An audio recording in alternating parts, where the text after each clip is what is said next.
Welcome back, folks. We're here with episode 4 of the Vault Cast, featuring a fabulous interview with the one and only Zack Kaplan. We are joined right now, once again, by our editor-in-chief, Mr. Adrian Wassel, to kick things off and tell us about this interview. Adrian, so good to see you again. Great to be back, as always. This is a fun one. What can folks expect from this interview with Zack? I think you can expect a lot of Kaplan energy. Zack is an awesome creator. He's one of the most enthusiastic promoters of not just his comics, but all things comics. His upcoming book with us, Beyond Real, is really a love letter to comic books and to the creation and process of making art. You'll hear Zack talk a lot about some heady sci-fi themes and kind of a bunch of stories he has yet to tell in sci-fi. You'll feel that enthusiasm for sure. But I think the thing about Beyond Real that makes it so impressive is that he has coordinated with 7 distinct interior artists to tell this story and really led the whole team through weaving together this tapestry of a bunch of different artists coming together to talk about what it means to make art. And it's all draped in sort of simulation theory and the idea of reality and what is real. So I'm really excited for everybody to kind of get to feel that enthusiasm of not only for his work, but just for comics and working with incredible artists and storytelling in general. You will definitely understand how Zack could be an effective ringleader for this circus of a comic with all these different collaborators. He speaks to that collaborative process and the nature of making art and creativity in a really beautiful and poignant way. It's a really delightful interview. I know Kyle and I both had a blast chatting with him. So be sure to pick up Beyond Real #1, which is in stores this Wednesday. And please enjoy this fabulous interview with the Zack Kaplan.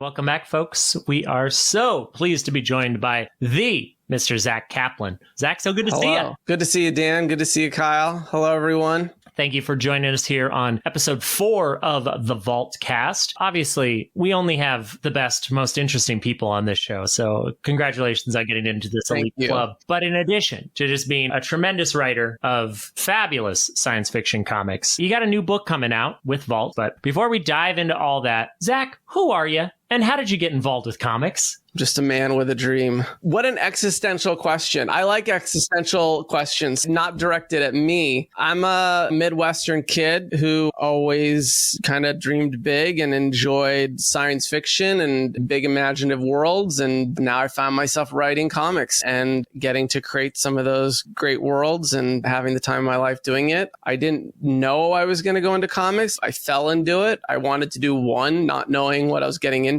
But when I did it, I loved it. And it's been about 6 or 7 years ever since I first came out with my first book, Eclipse, back in 2016. And now Beyond Real is my 9th creator-owned book, and been having a great time. Just love the comics community, the collaborative spirit, and telling sci-fi creative stories. So before you came out with your first book, what were you doing before that? I went to film school. I went to USC for film and TV writing, and I had kind of pursued it here in Los Angeles and had a number of things that were, successes, but nothing that ever made it onto the screen. But I think that, a lot of the bones of storytelling are the same in terms of thinking about world or character or conflict. I think there are obvious differences in that film and TV is very much a medium driven by time, and comics is very much a medium driven by space. And I definitely had a learning curve coming in and figuring out, how to use the comics medium to my advantage. And I enjoy playing with layouts and form a lot more, and I'm more comfortable now than I was previously. But yeah, I think in essence, there's a lot of similarities. I like that I can write something and it can come out and I can have a far more direct engagement with readers, with shops, with podcasters and the whole community. It's a far more intimate experience for everyone in that regard versus film and TV. But that was where I started. I was very fortunate to get the chance to do one. And I had always grown up reading comics, but finally got the chance to do one and loved it. A successful screenwriter, you're selling things, they're getting picked up, but things aren't quite getting out of that development process. You haven't seen something come to the screen. So I got to ask, with your first creator-owned book, was it a sense of frustration that drew you towards it? Was it just reevaluating things, or was it a story that you just felt so passionately needed to exist, you didn't want to do this development process again? No, I didn't even know that I was pivoting at the time. I was just curious about comics. I had fallen in love with creator-owned series, probably in the early 2000s, everything from Brian K. Vaughan to Greg Rucka to Remender and all of these great creator-owned series, that Vertigo kind of era. And I always like, oh, that would be fun to do one of those. That was all it was, just curiosity. I was going to do one, and that was really going to be it. It was really not me looking for a way to do something else besides film or TV writing. Sure. I had always planned after the Eclipse to go back and continue to do film and TV writing, but I just fell in love with the experience of it all, and that caused me to pivot. Obviously, like people who know Hollywood and know development, it is a real bumpy road, and things go into development and spent years and years, and there's a lot of frustration that people have in that world, but that actually wasn't what drew me to comics. I wasn't a frustrated writer going, I need to find a different way. It was more like a love of seeing this done and kind of wanting to try it. I pitched comics for years and years and years and, never got anything to stick. And then I got one comic to stick. It was Eclipse. It was a 4-issue miniseries about a world with deadly sunlight. And it came out and did really, really well. And it got picked up by Robert Kirkman for film and TV. It had kind of a sellout. It had a lot of great reviews. And I just fell in love with the experience of making it and getting out and talking about it and engaging with people on it. That's when I pivoted. It was just out of a curiosity. That's awesome. As you've made that pivot in your career and have become more comics focused, what's the difference in the creative endeavor, the creative process as you see it? Because obviously you write a film script and you need a bunch of people to sign off on it before it can move forward. And there's a lot of different moving pieces. With comics, there's definitely still a lot of different people involved. Of course, these are not tiny teams putting these things together. But as far as you, the writer, do you feel like you have, I don't want to say more of a say, but maybe even more of like a producer role to some extent looking at comics? Oh, absolutely. I think that the writer and any co-creators that they collaborate with, as far as artists or anybody that's brought into that early stage to bring that story to life, absolutely the artist as well. It is very much an entrepreneurial endeavor, and you partner with publishers and you partner with all sorts of professionals along the way, but you are very much leading the vision and the direction, which is really exciting and cool. I love that about comics. There's a lot of extra work that goes in beyond the creativity. I mean, there's a lot of marketing and publicity and, covers and conventions and all that kind of stuff that goes into it. And that requires a lot of logistics, but it's ultimately really exciting to be able to share that vision and then collaborate and bring in other people. So yeah, I don't think I knew how entrepreneurial being a comic creator was and how much ownership falls onto the creators. But I find that to be a very exciting opportunity to control your vision. And I think whether you're working with the biggest publishers or a publisher like Vault, which has just been, killing it and one of the fastest, growing publishers in the past few years, or you are starting in self-publishing and you are just putting your vision together all by yourself, comics gives you that opportunity to be kind of in control of your own destiny. I mean, sure, you share the collaborative spirit and make tiny compromises, but in the grand scheme of things, you're getting to put forth your vision for it. And so I think that's a really cool, exciting thing about comics. Speaking of that entrepreneurial spirit, just anyone out there who's an aspiring comics creator, just go peruse Zack's socials. Look at his Twitter, look at his Instagram. That is how you self-promote. You go talk to Zack at a convention. That is how you talk about your books. Zack is the template. It takes time, but you have to be comfortable talking about your stories. You have to practice it. You have to understand, I play around a lot with analyzing and thinking about what my story is. What should somebody be excited about when they hear my story? That's how I know what to talk about and what to accentuate. And I think that's important for any storyteller. If you can't tell your story in 30 seconds, or 60 seconds, if you can't convey why it's exciting and why you're excited and what you think someone might enjoy, then, go back and figure that out. That's important stuff. You know what's funny? We have that skill set when we go see movies or TV shows or comics that we love. We'll be like, oh my God, I saw this movie, Dune, and it's amazing. And here's what happens. And you will inherently pitch that. If you only have 30 seconds in the car with someone, you'll pitch that in 30 seconds in a perfect way. And you know that person, you go, you would love it because it's like this crazy world building, but it's really dramatic. And the character story is so crazy. And it's based on this novel series, which is, a predecessor of science fiction. But even if you've never seen that, you would know how to pitch it. And so I think it just requires practice and thinking about your stories. And then you have to get out there and love to share the word about it. So yeah. All right. Well, not to put you on the spot, but I got a timer in the corner. So 60 seconds on the clock. Pitch me your new series, Beyond Real, starting now. Beyond Real is a surrealist sci-fi adventure, probably like you've never seen before. It explores the idea of what if we're living in a simulation, but instead of a computery or matrixy simulation, it asks the question, what if it's artistic? What if it's imaginative? What if it's creative? It follows a young artist who is a bit lost in her life. She experiences a tragic accident where her lover is put in a coma, and she begins to develop this strange phenomena that ultimately she learns is part of a simulation of life. She can engage in it and travel through it. She goes looking for the center of the simulation to rescue her lover. But the series is a artistic love letter to artists. We have 7 different artists, 2 colors, 1 letter, creating different layers of the simulation. It's visually stunning, breathtaking, heartfelt, and I cannot wait for everyone to check it out. Time. Look at that. A minute on the dot. Was it close? I don't know. You stopped and then it ticked over to a minute and 1 second. Yeah, it's really a love letter to artists. The approach is something we're really proud of and excited about because it's not just even an artist drawing every issue. We have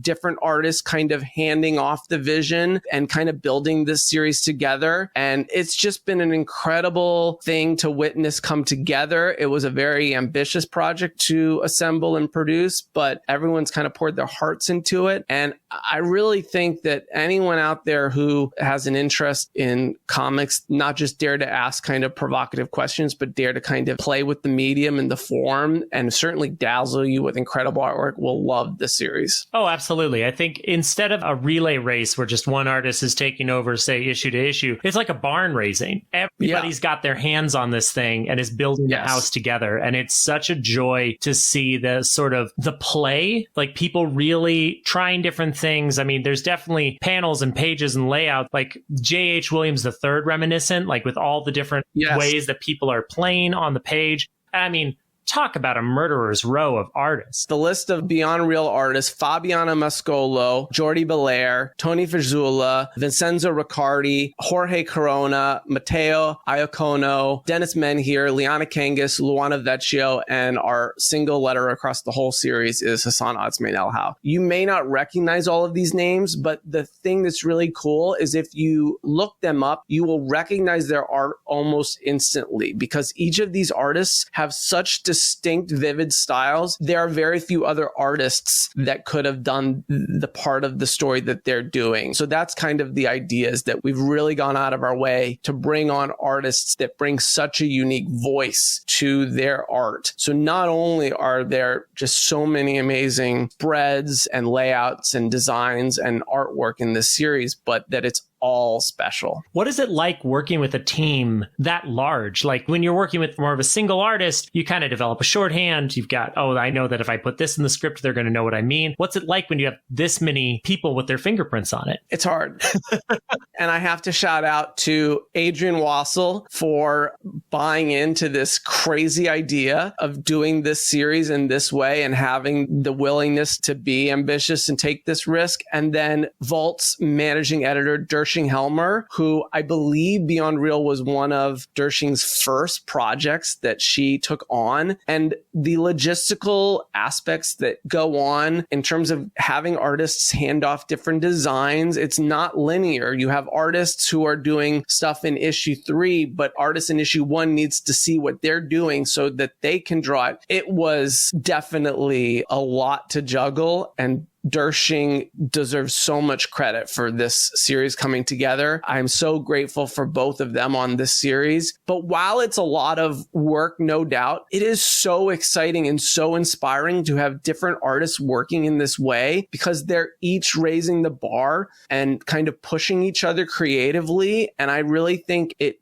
led to so many daring chances in the pages and in the artwork. It just says so much about what it means to be an artist. And that's what the whole series is about. The whole series is about what does it mean to be creative? What does it mean to be an artist? What does it mean to find our way in life? And yeah, it's been really a dream come true. One of my most favorite creative experiences working with this team. I mean, you are a noted science fiction writer. That is a genre you specialize in and have put out. At first blush, focusing so much on the artistic expression, artistic endeavor might not seem as such an obvious path for a science fiction story to take. What is it like looking at, especially because we get into very specific computer language and, computer interactions? What's it like balancing the artistic with the scientific in this story? That's the question that I wanted to explore. And it's a theme I wanted to explore, which is there's this prevalent new idea, or an idea that's catching a lot of popularity in science communities and regular communities, about what if we're living in a simulation? If we are living in a simulation with scientists, physicists, there are really legitimate people who say, yeah, I think we are. That means that everything is planned out. It's predetermined. We're all programmed. We're all on a path. We're living in something that's created, but it's all predestined. And that doesn't square with me. The experience of creating something seems so messy. It seems so random. It seems so emotional. And so very much it's taking this idea about how do we create something and bringing in this sci-fi element of, okay, it's a simulation. It's got layers. It's got rules. It's got predetermination, but then it's also creative. It's also going to be surrealist. It's going to be emotional. It's going to surprise us. It's going to veer off. And so,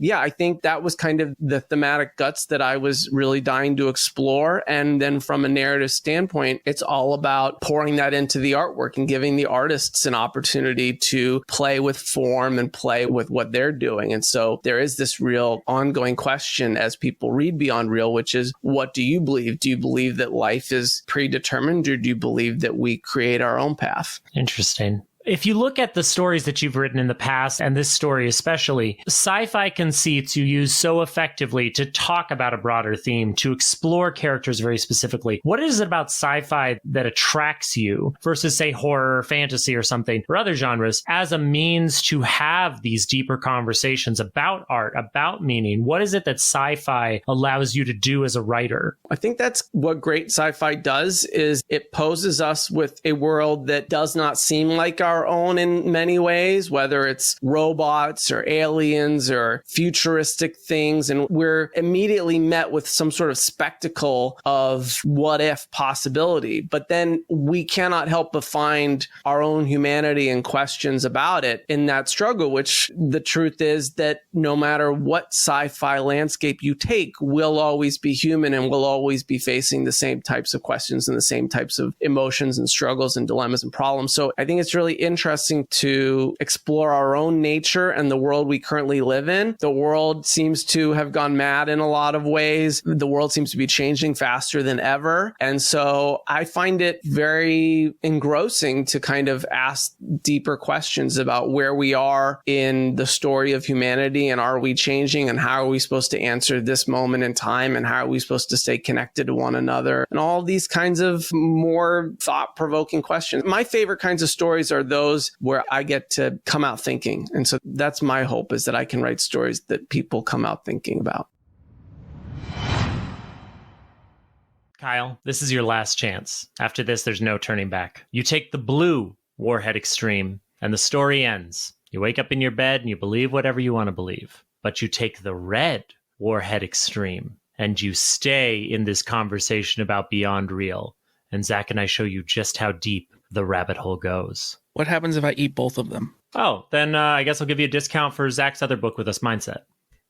The Fincher-esque adventure that you just have to read is available in trade paperback. So if you use the code Beyond Real, can you do text that way, Kyle? No? This way? Okay. If you use the code Beyond Real at checkout, you'll get 40% off the trade paperback version of Mindset. The Warheads Extreme are not included in purchase.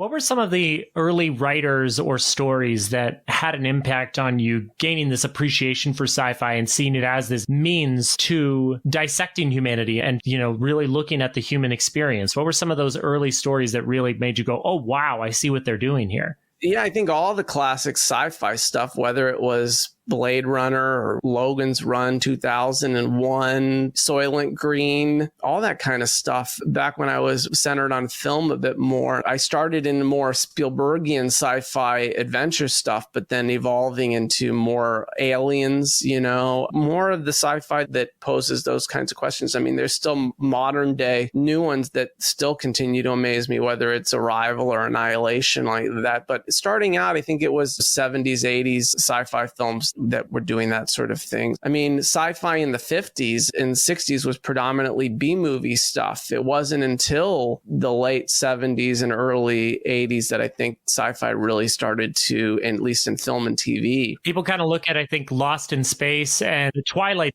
Zone as sort of the first two. Twilight Zone is a great one as kind of like the first foundational. I mean, there were some things that came on in the 80s. Star Trek, I mean, absolutely. Star Trek was amazing in terms of that regard. So I think it was like those kind of playgrounds that really started to make me fall in love with sci-fi and make me kind of understand it can challenge or question our thoughts on ourselves. There's actually a comic from Humanoids about Richard Sterling, the creator of The Twilight Zone. How cool. Yeah, I actually just got a copy sent to me by somebody over at Humanoids. That's awesome. Are there any contemporary sci-fi comics that are coming out right now that are really catching your eye that you're really paying attention to? Yes. I mean, but I think that a lot of the things I like are being done by different writers that explore different genres, not limited. I mean, sure. I loved World Tree by Tynan, that's sci-fi, but sci-fi horror, but really fascinating stuff. Not All Robots by Mark Russell was really interesting, and I loved that. Blue Flame by Cantwell was amazing. I guess that's a bit superhero adjacent, but certainly in the sci-fi milieu. So, I mean, I love everything Remender. That's a bit sci-fi fantasy in terms of bleeding into that. There's a lot. When looking at Beyond Real, as soon as you said, simulation theory, and we were talking about this book early on, I was like, oh, Neuromancer, Ubik, Matrix, like my mind just started racing. And I was curious, as you were prepping for this book, once you had the idea, were there any specific simulation theory stories? You've referenced like the academic discussion and philosophy around it, but were there any stories that you kind of looked at either to see how people had approached it in the past or what the pitfalls might be? No, I think I actually shied away from a lot of that because it was all very cyberpunky, or it was all very one form. And I kind of felt like I was going a different direction here. It was far more rooted in abstract aspects of it. So I think I kind of purposely veered away from influences in terms of simulation. I mean, Tony Fazula's world plays with structure for sure. And certainly there's a sense of it there, but my goal was really to explore something that's far more artistic and creative in that. I think there's a claustrophobia there for sure, but I think that I intentionally was trying to veer away from some of those touchstones that you cited that I think people always go true. I mean, it was The Matrix, but not being The Matrix. Right. It was, hopefully to be something different. Some of your other work, I think I wouldn't necessarily categorize it as hard sci-fi, but the conceit really has a very clear play on the story. Yeah. And this felt a little, I don't want to call it loose sci-fi, but more like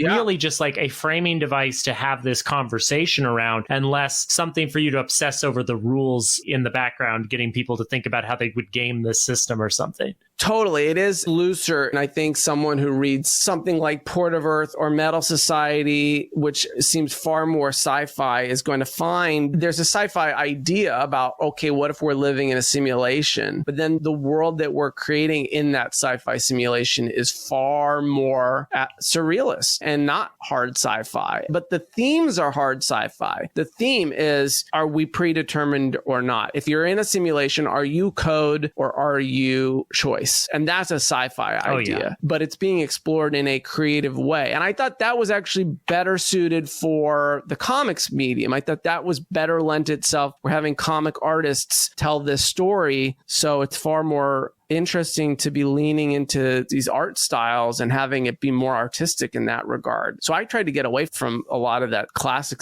ideas that you might have about a simulation. You really found your way into a really moving discussion about artistic struggle and the life of an artist. And I think especially within the first 3 issues, the framing around past rejections or difficulties that June, our protagonist, has experienced on her journey as an artist and the pressure she's feeling and how she's seen. It lends itself to a conversation not just about artistic struggle and what it's like to have the ups and downs and trying to find your voice within a given medium or just the art industry period, but it gets into a deeper conversation about art itself, beauty, right? The pursuit of artistic expression and what the pursuit itself does to a person and what that's like. And I was curious how much of your own life and career played into June's journey and that playing out. Oh yeah, a lot. Sorry, that was the long-winded way to get to a softball of like, wow, this protagonist sure goes through some struggles with their artistic career. Can you relate, Zach? Well, let me ask you a question before I answer that question. You're creative, but you're not a writer or an artist exactly, but you are able to engage with the story in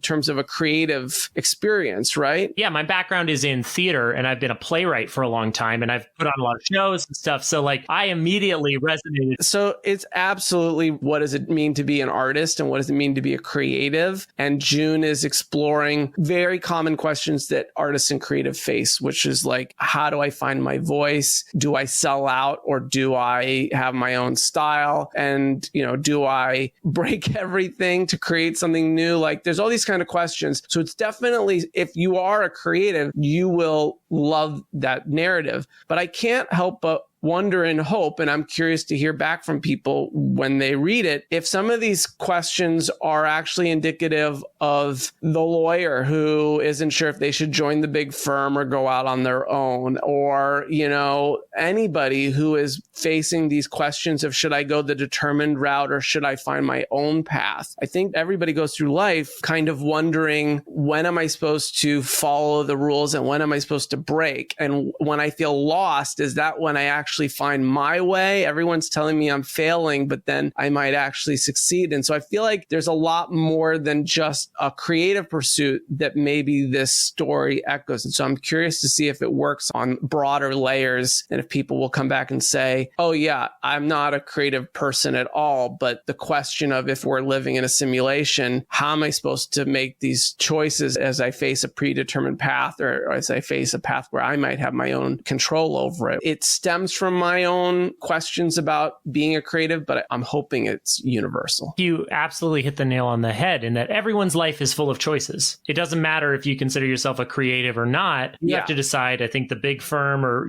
striking out on your own is a great example for a lawyer. But regardless of your occupation, just within your everyday life, am I going to keep buying cigarettes or am I going to quit? Am I going to go through this red light or am I going to stop? Every day we determine who we are through our choices and the decisions that we make along the way. And, sometimes the cumulative buildup of years and years of choices leads you feeling a certain way or thinking a certain way. But the thing I found beautiful about, June's story was you can always choose a new path. You can always say, no, I'm going to break the rules now. I'm going to do something different. And I think that's something that'll resonate with anyone, whether you want to have a deep intellectual discussion about art and creative purpose or not. The other thing that it really got me thinking of was the nature of art and just the nature of beauty. And you have such vastly different styles happening here, and they all are gorgeous in their own way. And it got me thinking about sort of the nature of beauty. I can open to any page and I'm going to see something beautiful. I don't know. I have a hard time quite pinpointing like my definition of beauty. I know it when I see it. I feel it intrinsically. But veering back towards the scientific for a second, there's a school of thought in anthropology that beauty is something that we identify on like a genetic level, that we know something is beautiful or traditionally beautiful because in some way checks some boxes. Like a landscape we might consider beautiful because it depicts water and plentiful food sources and shelter and things that we need on a certain level. Or we might consider someone's portrait beautiful because they're symmetrical and symmetrical features might speak to better genes for a mate, crazy stuff like that. It just got me thinking so much about what I consider beautiful, what I consider to be beauty in art. And I was curious, especially as these these pages are coming back and you're seeing such different things. Zack, when you engage with art, what do you find beautiful? What really moves you in art, whether it's comics, film, what do you find to be that thing of beauty? I think truth is beautiful. And I think you cannot have truth without intention. And I think that if you have an artist's intention coming through, whether the artist's intention is to calm you or excite you, if you can feel that intention, that's the connection. I think that, landscape alone, double page spread of beautiful vista alone will not get a reaction unless I can sense the intention. The intention is to scare me. The intention is to startle me. The intention is to make me feel small and in awe of things that are bigger than me, to humble me. And so I think that when you have an artist and as a storyteller, that's what I try to do. I try to infuse those intentions into my scripts and my stories and help collaborate with the artists so that those intentions can come across, because I feel like when those intentions come across, that's when a moment of human truth comes out. And that's what we find beautiful. That's a pretty profound statement. I really like that. Thank you. Wow, that's something special. We got one. Call it. I am rarely speechless in my life. Not all of these are good answers, but sometimes you get one. That's why you ask so many questions, because you're going to have some good answers and some bad answers. And we got one. We got a good one. You got to have a lot of branches to prune the hedge into, a nice topiary. I'm having a great conversation. Thank you. Me too. I'm looking at the other work that you've done, Port of Earth, and I'm thinking of, in Mindset, you looked at mind controls, a very specific, unique sci-fi conceit. Here you're looking at simulation theory, another very specific sci-fi conceit. Are there any major sci-fi tropes or conceits that you haven't gotten to play with yet that you can't wait to get your hands on? Yes, but I can't tell you them. That's how I pick ideas. I have a dartboard with 100 different sci-fi tropes, and I just go, boom, and I go, oh, I'm writing about simulation theory next. Let's see what else we got going on. Robots. That's what I'm doing. And so I do have other devices and other sci-fi tropes that I'm currently developing into stories, and that I have yet to develop into stories that I'm excited to develop into stories. And that's my goal. My goal is to continue doing this for 50 series and to get them all so that the dartboard is empty and I've tackled every single sci-fi trope you can think about. And then you go, if you want a sci-fi trope, go to Zack Kaplan. The same way Cullen Bunn has probably tackled every single horror trope,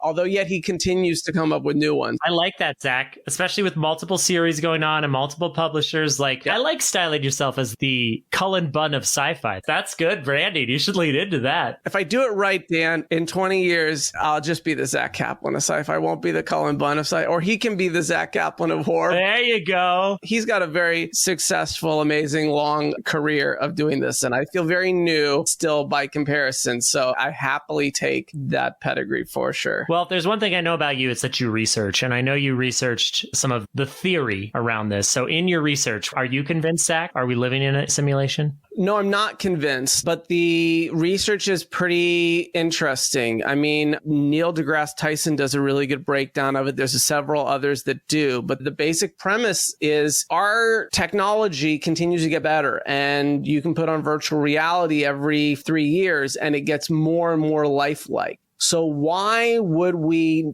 not be able to one day create a simulation for ourselves in our world where you can put on the device or you can be hooked up and you think that you are in something that is real life and you cannot tell the difference? If you believe that is possible, then why would it not be possible? If we can create that simulation that seems so real that you can't tell the difference, then why would we not be in that? In fact, we could create a simulation that's so real. The avatars, the non-players in that world can create a simulation that is real. This is all just AI and programs. And so they can create a simulation. So essentially, if you have a spectrum of civilizations and they all can create simulations that are real and it keeps going, there's only two that are not in the simulation. There's the very first society civilization, or there's the one that hasn't done it yet. And then you're assuming that we're not one of the ones in the middle. I tried really hard to explain that right. So the idea is if you think, why wouldn't we be just one of the civilizations that is a simulation and we're just creating our own simulation and then they are going to create a simulation and it keeps going? Yeah, it all is built on the question, can we create a world where we are tricked into thinking it is real? Could we do that to ourselves? That's where I'm not yet convinced. I'm not yet convinced that humanity could ever trick itself into putting something on and not knowing we're there. I suppose if we were able to matrixy ourselves and actually plug in the back and go right into the brain, and we have that virtual reality and we can actually connect directly to the brain and trick it, maybe. But I'm not convinced yet. And that's where they always like to say, like, the Mandela effect. That's the simulation glitching. There's all sorts of people that love to find these simulation glitches where they'll say, like, this is a simulation glitch because it's not perfect. Quantum physicists who cannot explain certain quantum theories love the idea that we're living in a simulation because it might explain why quantum particles do not behave according to all the other rules, because you cannot look close enough. That's where the simulation is hidden, essentially. That's where they haven't covered up the tracks. So it's very interesting stuff for sure. And I had a lot of fun geeking out on it, but I'm not yet convinced. Well, let's presuppose for a second that we are living in a simulation, but go one step further and say we're living in a simulation that is like beyond real. So if you were to break through our level of reality, what do you hope that next layer, that layer deeper, is like? I would just hope to survive.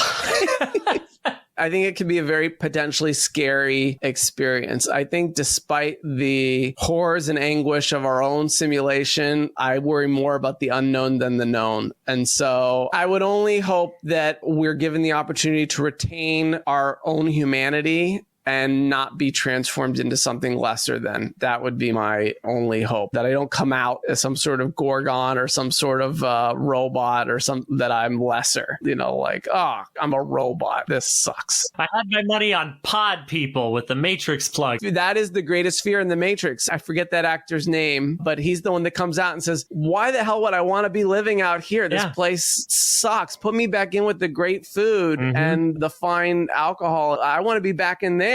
Who wants to be out here? The world has gone to hell. So that would be my fear. What would I want? I'd want to survive. All right, I'll pull you back. We're in reality again. Plug me back in.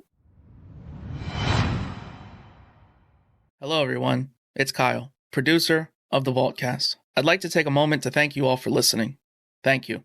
I'd like to now take a longer moment to ask for a few favors. If you could share, subscribe, and leave a 5-star review, that would be much appreciated. You could even drop us a comment. It could be something as simple as an ego-boosting compliment. I know I could use one. Lastly, if you're a comic shop and would like to be featured in an upcoming episode, we'd love to give you a shout-out in our fan-favorite segment, Shop Shoutouts. Just email us at podcast@vaultcomics.com. Well, that's all from me, Kyle, producer of the Vaultcast. Now back to our show. Speaking of reality, you find yourself in LA. Yes. Speaking of reality. Nothing is more real than LA. The city of reality. That's what they call it. Well, you are a fan of the brick and mortar experience, of the comic shop itself. So I was curious, if somebody's visiting LA, can you recommend any comic shops that they should maybe check out? Oh, yeah, absolutely. I mean, some of my favorites, my neighborhood comic shop is Comic Bug. Absolutely love the Comic Bug. There's a couple locations in Culver City and Manhattan Beach. Love Collector's Paradise. Just a fantastic set of 3 shops, I think, at this point: Pasadena, Winnetka, North Hollywood. The North Hollywood shop is a really gorgeous, well-designed shop, and both kind of have great communities and great sense of kind of strong support of indie and creator-owned books. Golden Apple is an institution in Los Angeles, and so not only do they have amazing big events and support, but it's just a real treat to go in there. And so I'd say all 3 of those shops are shops I constantly go back to, both for signings, my own, to go other people's signings, but there are lots of other, little shops. And Los Angeles is a greater LA area, is a very expanded area with lots of good places. But those are a few of my favorites. You called out Collector's Paradise, and I'd be remiss if I didn't let people know. You can go to Collector's Paradise at the NoHo location on December 13th when Beyond Real comes out, and Zach's going to be doing a signing there. So if you're in the LA area, go say hi. And it looks like I'll probably be doing a signing with Comic Bug as well that day from 5 to 7 on release day, December 3rd. So Collector's Paradise and the Comic Bug, I'll be doing signings at both of those locations for Beyond Real. And you can come in and get it signed and ask me all sorts of existential questions about simulations. The other place that you do a lot of signings is at conventions. Yeah, I do a lot of conventions. And next year, I'm excited to try to do several in the spring. WonderCon, C2E2, Emerald City. I always love to do San Diego and New York. So yeah, I try to do a lot. I'm tentatively hoping to do Emerald City, C2E2, WonderCon in the beginning of the year. Certainly more signings signings in Los Angeles. I really do like to share my work and connect with readers and answer questions. If you're ever at any of these events, definitely come up and say hi. Do you have a favorite convention? Do you have a convention that stands out as one that always just kind of hits for you, or that you just have always had a good time at? I would say two. I love New York Comic Con because I get to see a lot of people that I really love to see, in terms of lots of artists that come from all over the world. John Pearson, my mindset artist, comes to New York, and so that's one of my chances to connect with him, and other artists that I worked with, Andrea Moody on Port of Earth, and I met several of my Beyond Real artists at New York Comic Con this past year. I do love Rose City Comic Con. It's a far more kind of intimate convention, and it's still big enough to feel it. And Portland's just a fantastic city full of lots of comic culture. And so I do love Rose City Comic Con a lot. Would you give any tips to someone who's a first-time creator, doing Artist Alley, having their own table at a show? Any tips or tricks or anything that you find really helpful when you're going to go out on the road and hit these shows? Yeah, don't sit down. Stand the entire time and put your phone away. Those are the two of the biggest, easiest tips I would say. It's challenging, but you're looking to make eye contact and connect with people, and nothing does the opposite more than sitting there looking down at your phone. If you're doing that, people are going to come up to you if they know you, if they're familiar with you, but you're not going to make new connections with people. There are plenty of people browsing through comic conventions. Your artwork, your books on the table will catch their eye for but an instant. And if you don't see it and say, oh, hey, you like science fiction books? Oh, hey, you want to take a look at that? If you're not there to engage with them, they will move on. And the reason you're there is to connect and engage with them. So go in prepared to connect and engage. You don't have to hard sell. Don't, as soon as someone comes up to the table, hey, you don't need to launch in. Be casual about it. You'll know when someone's interested in something. You can sense it, and you just go slow. And just, I start off so many conversations just by saying, would you like to take a look at that? Or, oh, do you like science fiction? Or would you like to hear about that book? Or let me know, if you want to check out something. Like, I'm here and I'm ready to connect if you want. But going in with that mindset, if I'm not here to put books on the table or art on the table and wait for someone to come connect with me, I'm here to connect with anybody who comes up. Yeah, the number of times at New York Comic Con where somebody came up and was looking at the Beyond Real exclusive, and I said, oh, this is Beyond Real. And they're like, yeah, no, the writer downstairs, he told me about it. You're very effective at that. I did get to see you. Yeah, I bothered you when you came up, for sure. You were standing. You weren't on your phone. You might have noticed when I did approach that I brought my pregnant wife to Comic-Con. Probably not the best idea, but with that, any recommendations, being I do have, said child on the way, maybe something that's not going to melt the child's mind like you guys just did to me with this interview here? If we want to gear this towards comics and the first chance to get them to read comic stuff, the Golden books are really fantastic in terms of Marvel and DC and Star Wars Golden books that are really great to introduce. I really like DC's kid line. There's a lot of really great DC kid stuff. Even my son, when he was like 4 or 5, was thumbing through superhero girls. Even though he couldn't read yet, he just liked looking at the pictures. And so, yeah, there's some good ones. But yeah, in the beginning, I would definitely recommend Beyond Real, to a baby. The baby needs to be thinking about these sorts of things and what's it going to create in its life, and if not now, when are they going to start to think about these things, really? Who's a good little collection of code? Are you code? Are you a simulation? Are you all code or not? What is the answer? We have to find out. I think it makes sense to me. Go to the shop as soon as your baby's born and start reading Beyond Real to them, I guess. Shameless. I did think mindset would be a good one too, to discourage screen time, because I know that's going to be an issue eventually. That's good. Yes. All right. With that, is there any other projects that you would like to mention? I know you have a lot of secrets, but anything you could share. I've announced a new Dark Horse series that comes out in February called Kill All Immortals. It's basically about immortal Vikings present day fighting John Wick style. It's probably my most action-oriented series, so I'm excited about that one. Fico Ossio, Jordi Belair, Hassan Otsman Elhau. Amazing artwork. So I'm excited about that one. I've got another series I probably will be announcing the very, very beginning of the new year, if not the last week of the year, somewhere around New Year's. So I'm excited about that, but I can't say anything more about that one. That's a very sci-fi book, though, I'll say that. And then, I've got more on the way next year. So definitely excited to keep bringing cool sci-fi stuff your way. In the meantime, you can pick up Mindset, which, earlier in this episode, we did the little ad plug for. So you can use that code and get that one. one. For those of you who don't know, Mindset was my first Vault series with John Pearson, an Eisner-winning artist who's incredible, Hassan Otsmane Al-How. And it's a series that explores our relationship with technology, posits what if we had mind control? A bunch of grad students discover a form of mind control, and they put it in a meditation app to free us of our addiction to our phones. And then a billion people start using it. They realize they're not helping them, they're controlling them. It's very much a David Fincher style mystery thriller wrapped in a graphic novel. It's surrealist, it's existential, and it's extremely twisty and thrilling. It's been in trade just for a few months now. So if you like what you've heard about Beyond Real and you want to read more of my work with Vault, I would absolutely go pick up Mindset. Couldn't have said it better myself. Beyond Real is going to be in comic shops everywhere on December 3rd. So get out there, get a copy, see what all the fuss is about, and then lie awake thinking about the existential dread of whether or not we are living in a simulation. That's right. Zach, thank you so much for joining us. Thank you, Dan. Thank you, Kyle. Thank you.